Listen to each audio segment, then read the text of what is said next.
A large model Showman'S engine, and this one, part 73, is a video about a live steam test that never was. It started off badly and got worse as time went on. I ran out of good quality anthracite and fired the engine using house coal, which was not a good idea. Yesterday I went to a place called Pocklington, which is near York, and I went there to Specsavers to get some new glasses.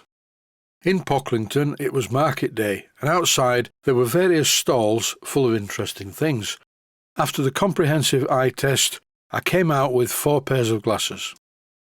The first thing that I bought was this very cheap set of accessories for my Proxxon motor tools. This set is unbranded, but I have used these sort of things for quite a while, and the tools last long enough to do the job. And they were very cheap. I also bought these 3 sets of what used to be called mole grips, ideal for removing stubborn things and holding bits and pieces together while I weld them together. These 3 sizes, 5-inch, 7-inch and 10-inch, should be fine for what I want.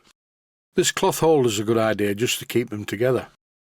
On the same stall I saw these, and I found them to be quite unusual, particularly this set. I can't think of too many model engineering applications for these, but they would be useful if we still lived in medieval times. When I was about 11 years old, I got a really interesting book from a friend of mine. I still have it, and it's called The History of Torture Throughout the Ages. And these specialist pliers reminded me of some of the tools I saw in the book. It's a pity I didn't have them when I fitted the water gauge to the traction engine.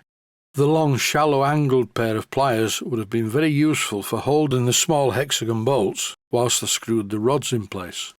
The man on the market stall also gave me this. It's a small set of screwdrivers.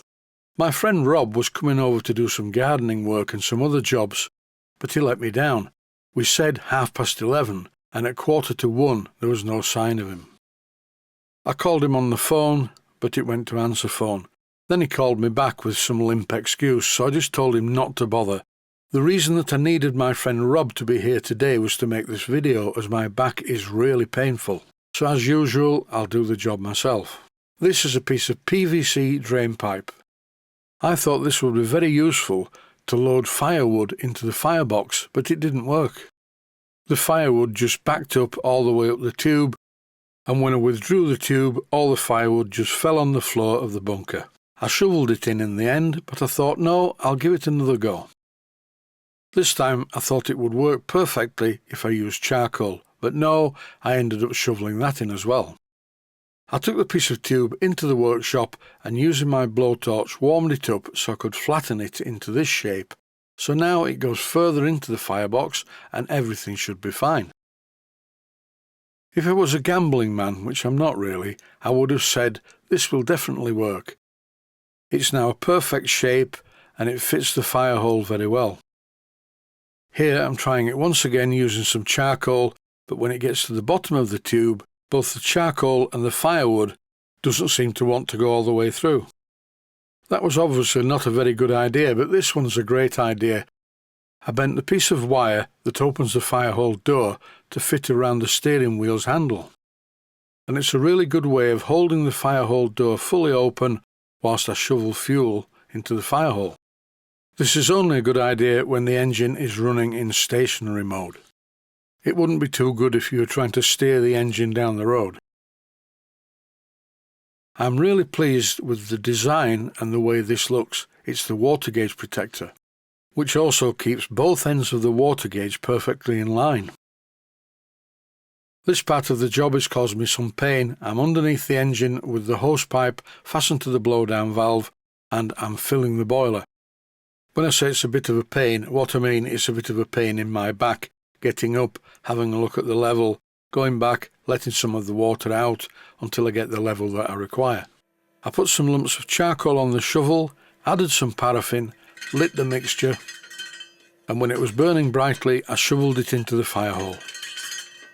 The noise that you can hear is the electrical blower, or should I say sucker, which causes a draft through the fire and stops the fire from blowing back into the cab area. In this clip I'm adding some more coal to the bunker. The tone of the blower changes as it draws the air through once the air gets hotter. This is one of the reasons I needed my friend Rob with me, but no, he's not here, and believe me, this engine is very heavy, but anyway, I pushed it out to where I needed it. My back may hurt, but I'm not a weed. From my experience, by now I should be able to open the regulator and move the flywheel and it should run. I'm wondering if the ashpan needs raking out. This is something I cannot currently do at the moment. After a while the pressure starts to build. But not very much. There's not even enough steam to blow the whistle properly. There's only just enough pressure to rotate the engine. It's making a bit of a funny squeaking noise. I think this is possibly because the steam is very wet. Oh yes, and I forgot to mention, I'm using house coal. Just look at the smoke coming out of the chimney. This is a bit disappointing really. I can't test the injector because there's nowhere near enough pressure to make it work, but nevertheless I'm going to give it a go. There's nothing showing on the gauge, and the whistle won't blow, the siren won't work, even the steam pump doesn't have enough pressure to run. So if the injector works now, it's some sort of witchcraft because it cannot work without any pressure.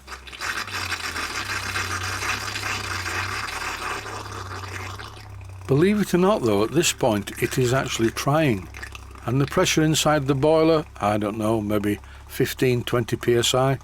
And furthermore, it's not getting any better. The fire is diabolical when I look inside the fire hole.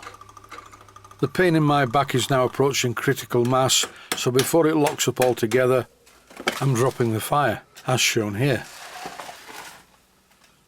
A word of caution, this is a cast iron grate and it's very hot, but I'm not going to spray it with water because the thermal shock could crack the cast iron.